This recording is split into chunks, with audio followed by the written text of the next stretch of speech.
You answer. Go ahead. Give a name. Stop fucking Sabrina this, that, that. Yeah. Give a name. Quick fire. We gave name. Go. Give a name. I'm gonna go with Sabrina. You fucking pussy. All right. So. Hello, WNBA fans. Welcome to another episode of Gotta Get Up. This is your podcast that is primarily for New York Liberty fans, but WNBA fans and women's basketball fans across the board, across the spectrum. Welcome. I am your host, Erica Lindsay Ayala. This is Sports Talk with ELA. Sports Talk with ELA is a place, is a home. It's a growing home for women's sports coverage. If you're not already subscribed, go ahead and subscribe. I'm doing a social justice in women's sports series. It started with social justice in women's hockey, but I have expanded to soccer. And this week, tomorrow actually, from the premiere of this, I will also be covering women's basketball. So you'll get to hear from players and coaches in the wobble about social justice. But let's get into the episode.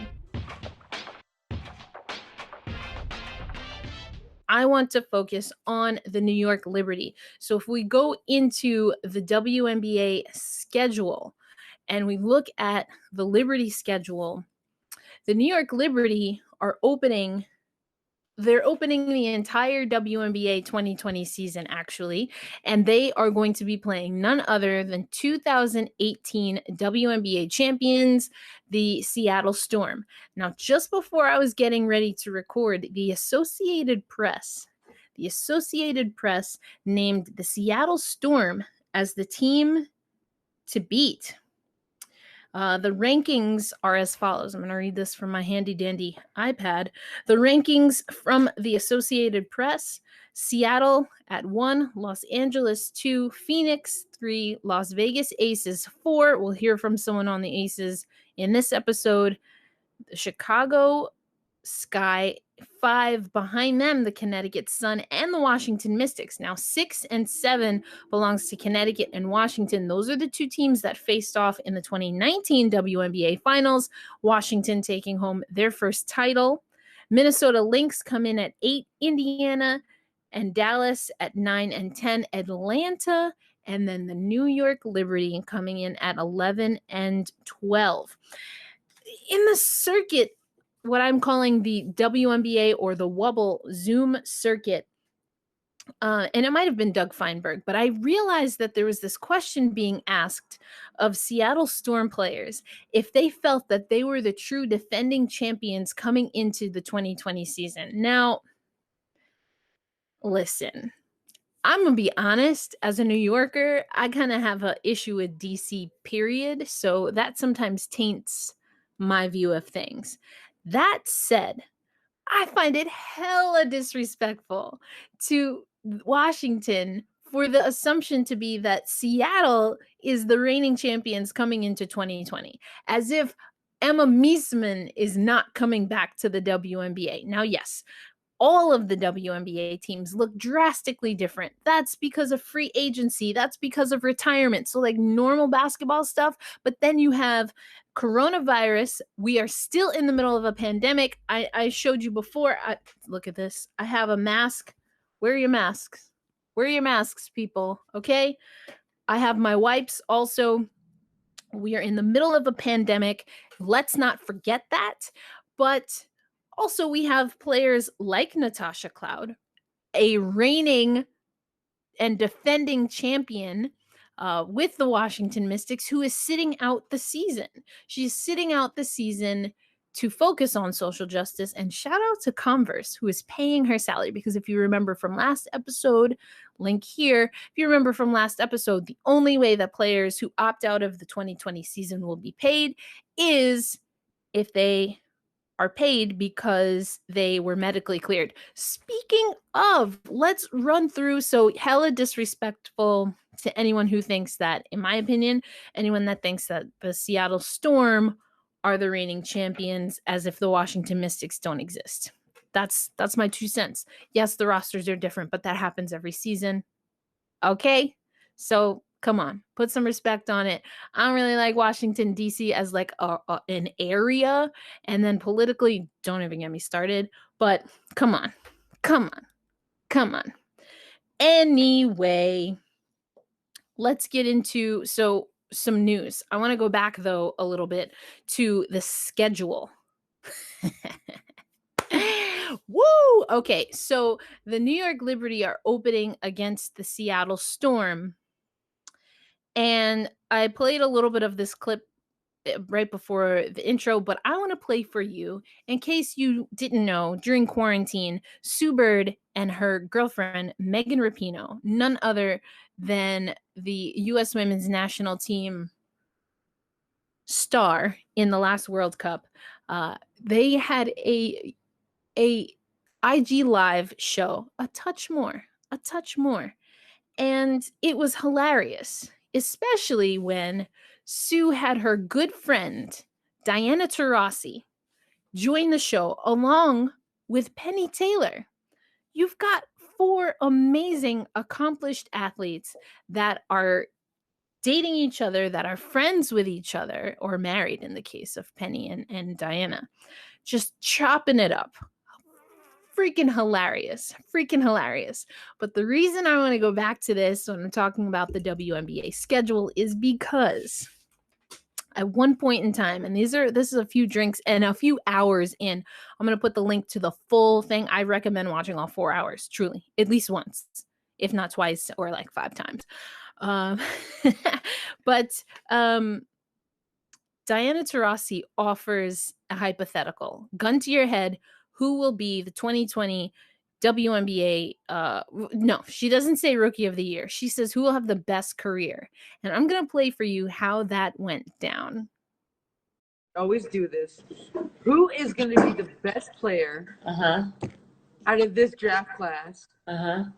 You got to put $1 million on it right now. $1 million? $1 million. Who is going to be the best player in this draft class right now? Kennedy Carter. Woo! Nice. Okay, go ahead. God, I haven't watched enough. I have a 2-year-old.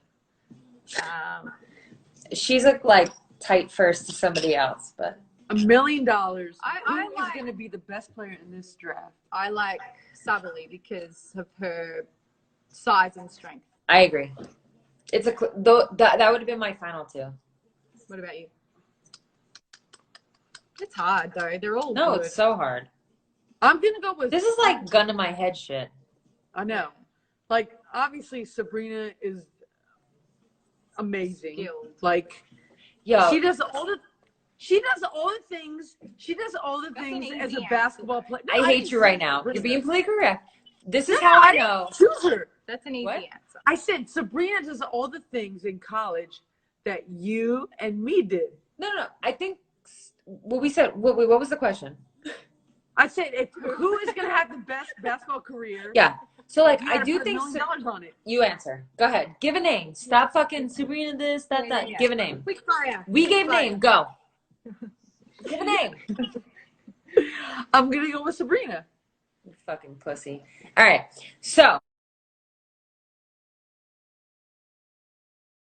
Bubble tea, people. Bubble tea. This is actually pre-bubble. Also, I love bubbles. I really love bubbles. Like, these are Finding Dory bubbles. Highly recommend some bubbles. Helps me at least with anxiety. Makes me smile.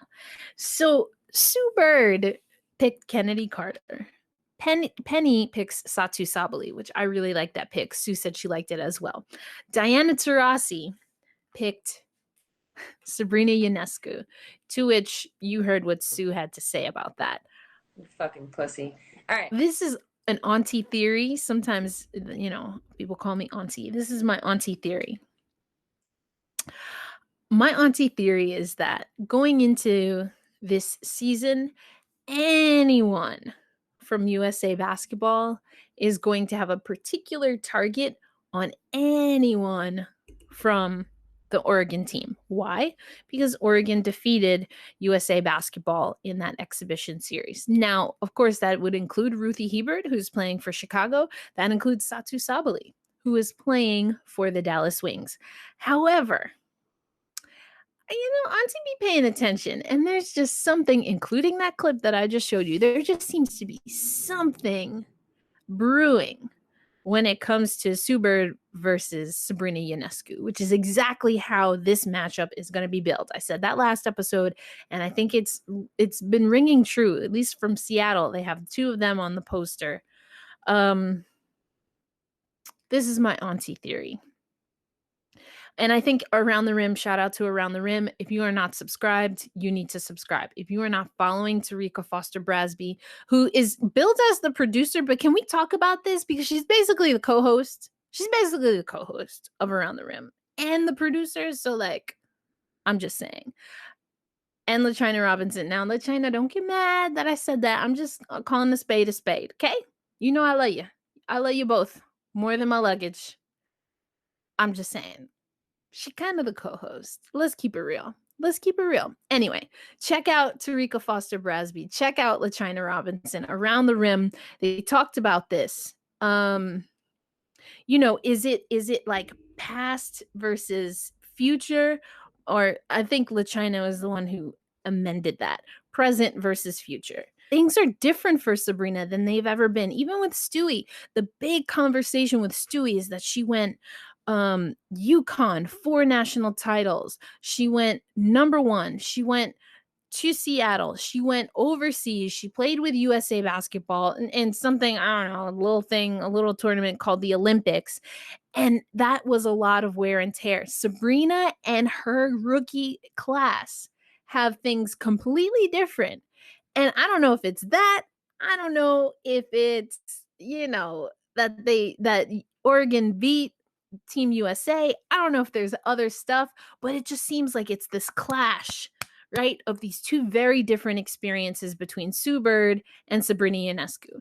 Now, do I think that at least Sue is enjoying the drama? Oh, yeah. I think she's enjoying the drama. Do I think that either one of them is necessarily taking it personal? No. I mean, I don't think so.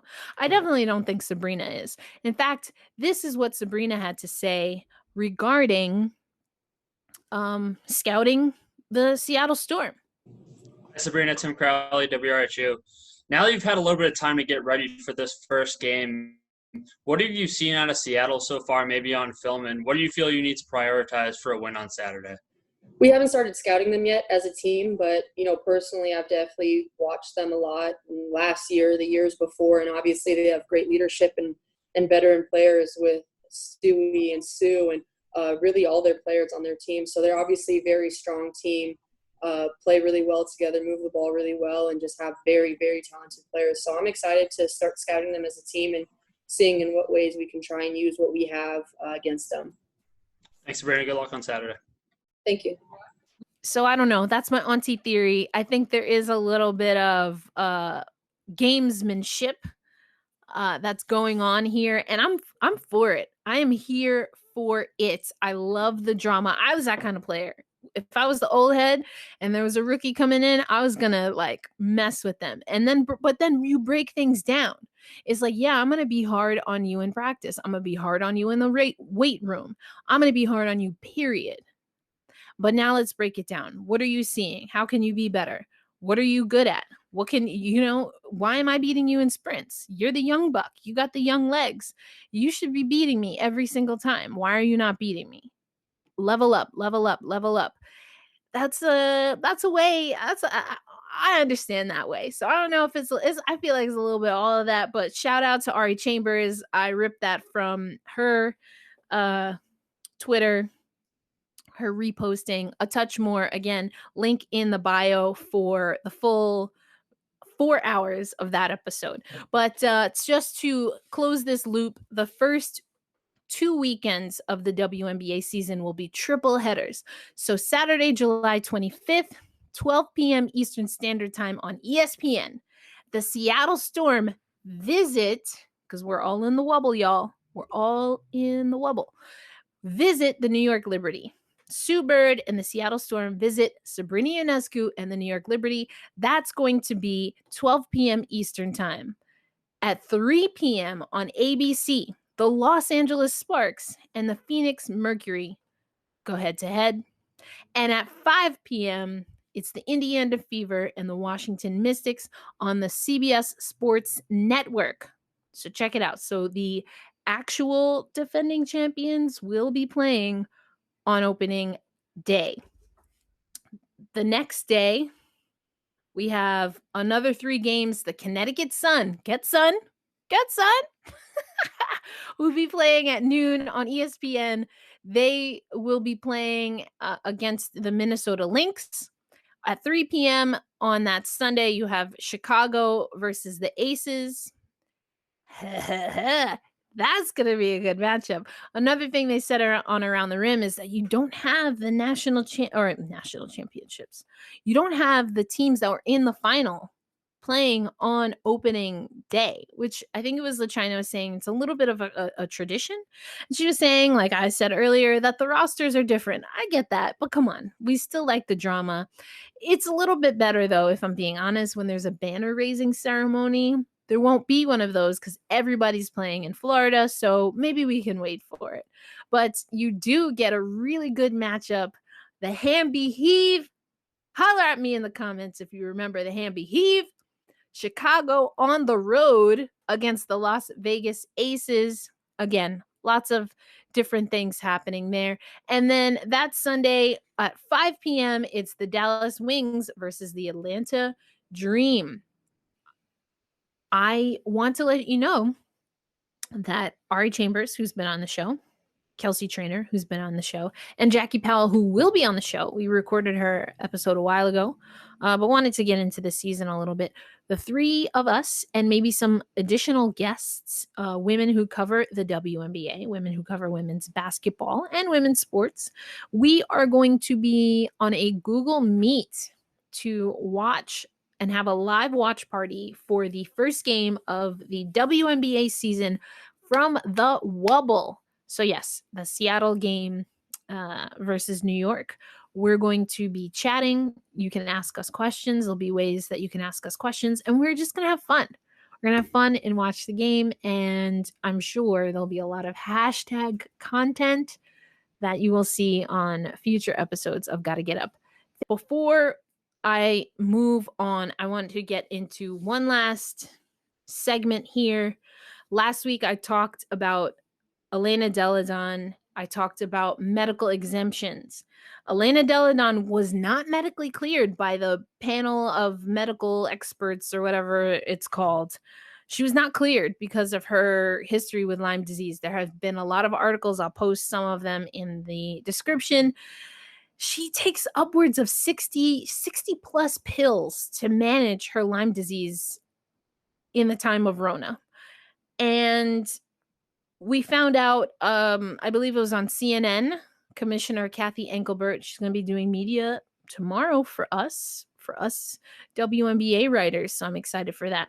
But she said, and it's the first time I had heard, that Elena will be paid regardless of if she decides to opt out or not. She has not made that determination. I think everyone is pretty much assuming that she's not going. Well, let me come back a little bit.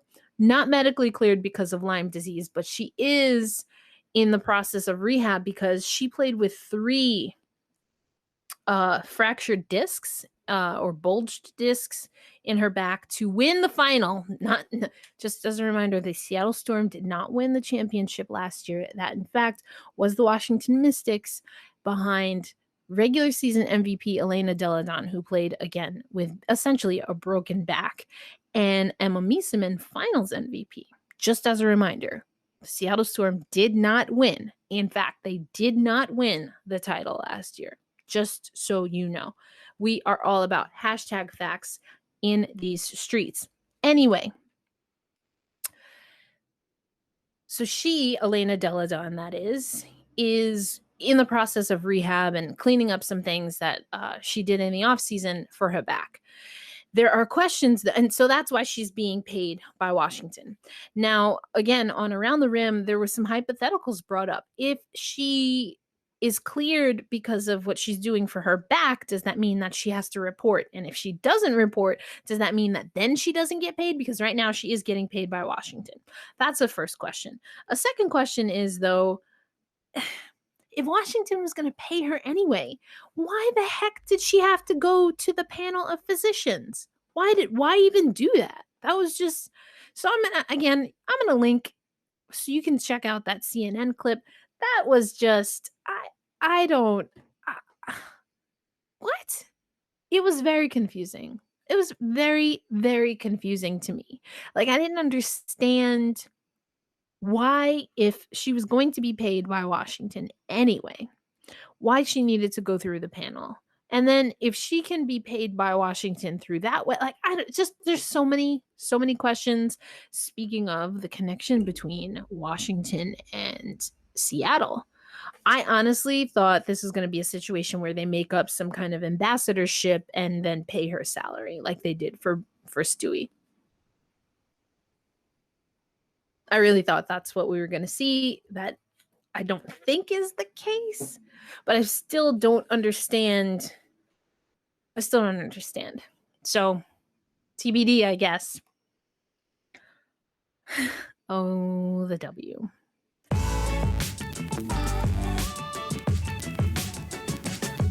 Going to continue on with our Fast Break series. This is a little bit longer than the last clip where we had Essence Carson and Amanda Zawi B. This week, we're going to hear from a former member of the New York Liberty. She only played one season here before meeting up again with Bill in Las Vegas. That is Notre Dame alumna Lindsay Allen. I like the name Lindsay. That's the L. That's the L in ELA, just in case you wanted to know. Anyway, here we go. Fast break. Whoop.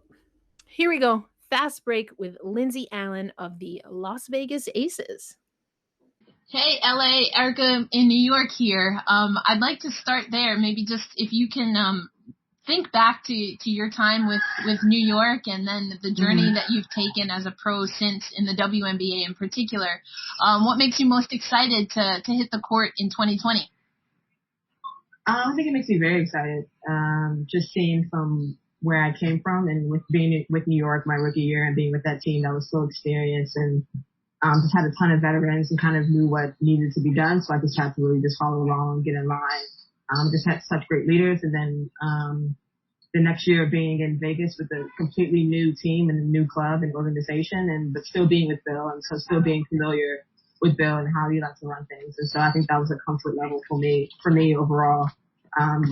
It was just getting used to new teammates. But I think especially this year, and taking off last year, I'm just so excited to be back and to be playing again in the summer and be playing against and with some of the best players in the world. Yeah, I think I'll riff off of that a little bit. For those in the New York market, it's very, we recognize a lot of faces when we see the Aces roster. From your experience, how does that help as you're going into a new season? If you could maybe just elaborate on that New York connection in particular.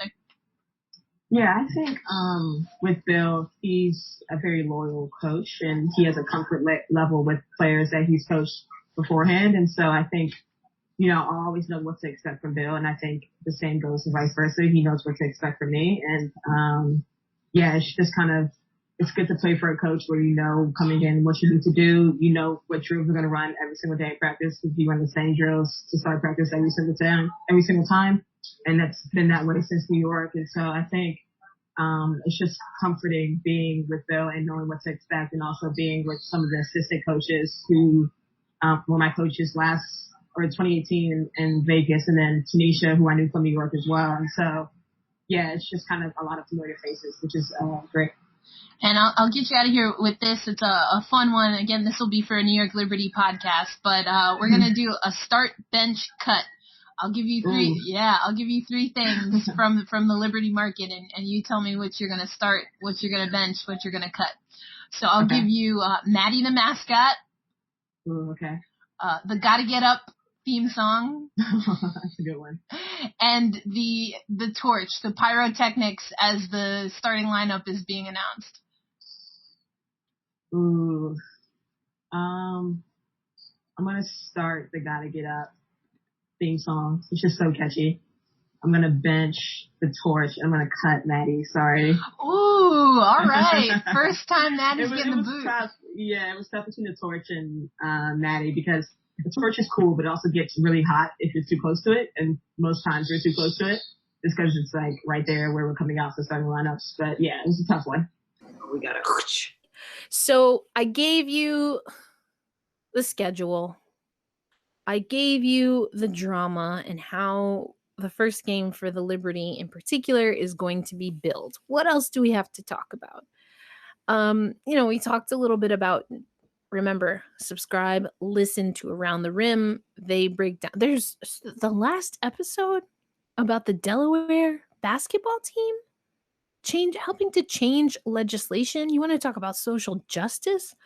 Man, gotta go listen to that. But I'm going to take the last segment to honor 3 men who we lost. 3 freedom fighters, 3 men that I had the pleasure to meet, and 1 that I actually knew. And that is C.T Vivian, John Lewis, and Children's Defense Fund Freedom School's longtime servant leader, Ted Gatlin Jr. I met all 3 of these men in the same way, and Ted I worked with. We overlapped. The Children's Defense Fund is an organization. It's a nonprofit that I worked for a number of years. And it was founded by Marian Wright Edelman, Spelman alum. And she was very much in the wave of young leaders. She was, a young leader of SNCC.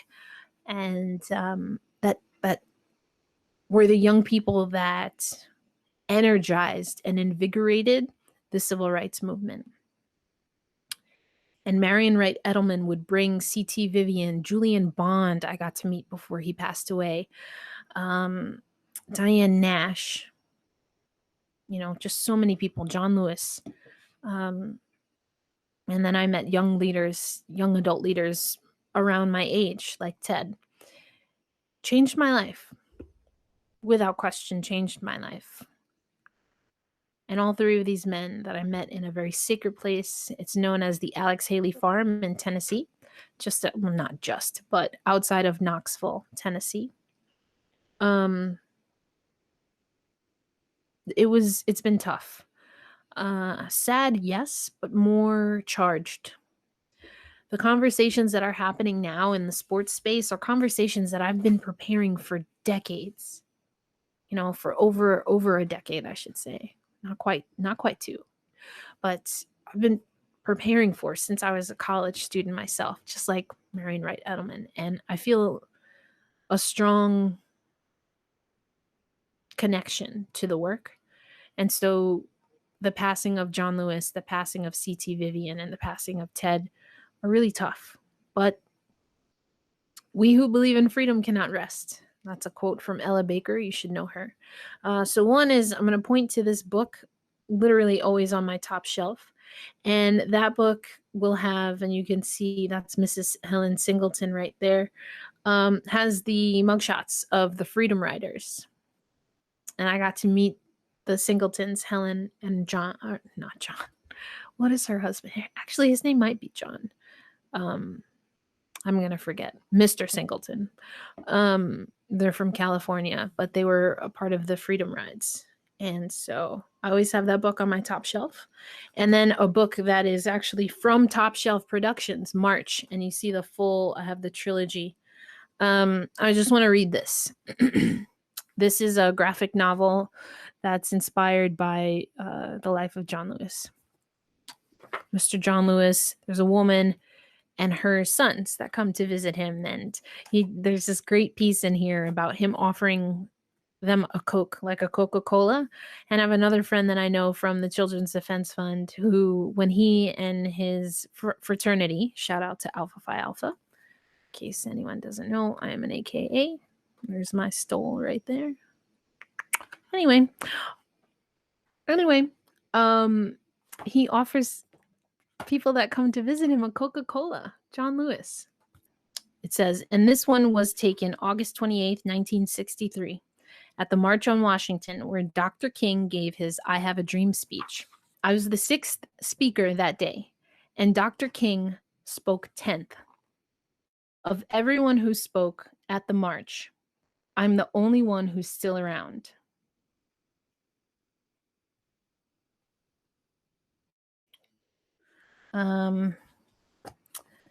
But similarly to WNBA players and a lot of other players, and always for me, I want to uplift our history, right? And so I want to dedicate this episode and social justice in women's basketball, which will air live tomorrow, which is the 22nd, July 22nd. I want to dedicate these 2 episodes to John, CT, and Ted, who I met on what I consider to be very hallowed grounds of the Alex Haley Farm in Clinton, Tennessee, as a member of the Ella Baker Trainer Group, who oversee training for the Children's Defense Fund, Freedom Schools, national training, officially called the Ella Baker Child Policy Training Institute.